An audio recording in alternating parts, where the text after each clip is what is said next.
ரொம்ப அழகான மரங்களோட இன்னைக்கு வந்திருக்கேன். நிறைய பேர் அலங்காரமாக நாங்கள் வைக்கிறதுக்கு இன்னும் க்ரியேட்டிவாக ஏதாவது கிடைக்குமா அப்படின்னு எல்லாம் கேட்குறீங்க.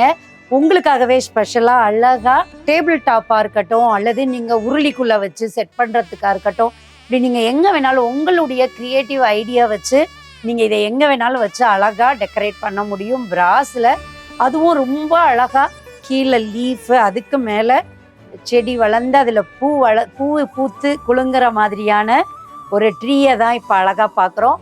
அதே மாதிரி தென்னை மரம் அழகாக பேராகவும் இருக்குது. ரொம்ப அழகாக இருக்குல்ல. இது எல்லாமே அலங்காரத்துக்காக வாங்கக்கூடிய பொருட்கள். நம்ம வீட்டை ட்ரெடிஷ்னலாக அலங்காரமாக காட்டுறதுக்கு விளக்கு கடையில் நிறையவே புது பொருட்கள் வந்துக்கிட்டே இருக்கு.